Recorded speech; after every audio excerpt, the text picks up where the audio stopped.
Okay, let's dive in.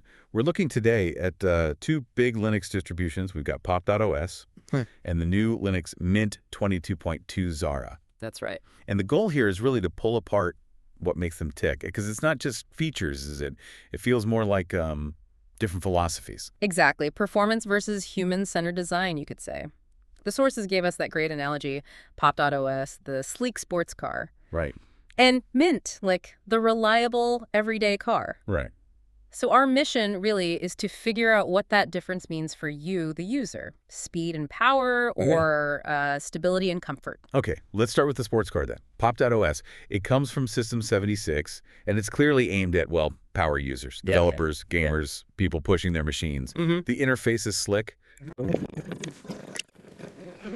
Sure. And they have specific things like auto tiling. Yeah, auto tiling is interesting. It's more than just window arranging. It's about minimizing mouse use, right, for a keyboard-heavy workflow. What Windows just snap perfectly. If you're doing complex stuff, not having to drag windows around, it genuinely speeds things up. It assumes you want efficiency above all. And hardware support, especially for laptops with tricky graphics, Pop.os seems to handle that really well. Switching between integrated and NVIDIA GPUs is, well, easier. It is. That's a big plus for gamers or developers on the go. Plus, their tech choices point to performance too, like using Flatpak instead of Snap. Apps install and update faster, generally. Right, and that choice, Flatpak over Snap, it signals something. Flatpak prioritizes speed, maybe more decentralization. Snap is often more tied into the Ubuntu ecosystem, focusing on sandboxing. So Pop is saying performance and control matter most. Pretty much. But there's a flip side mentioned in the sources, the community around Pop.os. It's maybe not as large or tightly knit as some others. That's a fair point. Does that matter if you're a power user who just wants the speed, though? Maybe less need for hand-holding. Perhaps. Depends on the user, I suppose. Okay, let's shift gears. Let's talk about Linux Mint 22.2 Zara, the reliable workhorse. Yes, Mint. The focus here is comfort, stability, familiarity. If you're coming over from Windows, Mint feels, well, instantly familiar. Because it keeps that traditional desktop layout, right? Yeah. Start menu, taskbar, system tray.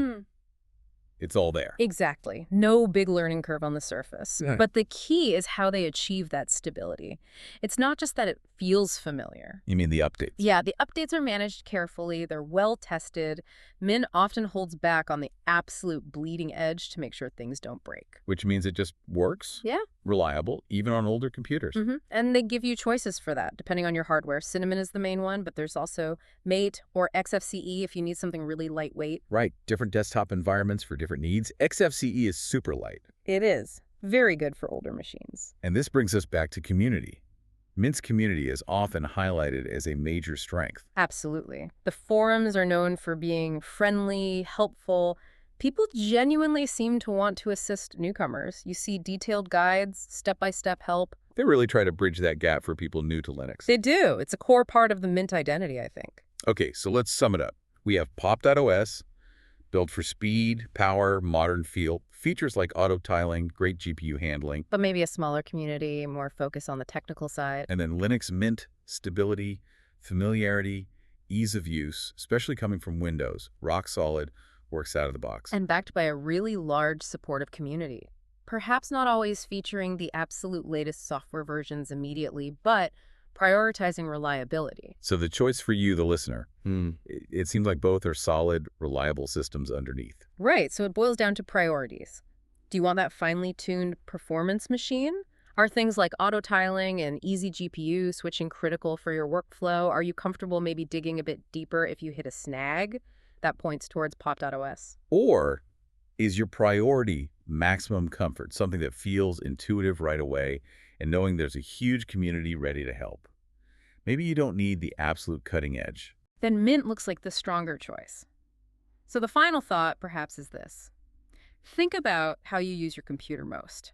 Is it for pushing limits in development or gaming, where every bit of performance counts? Or is it more for everyday tasks, browsing, office work, media, where you just want things to be smooth, predictable, and easy?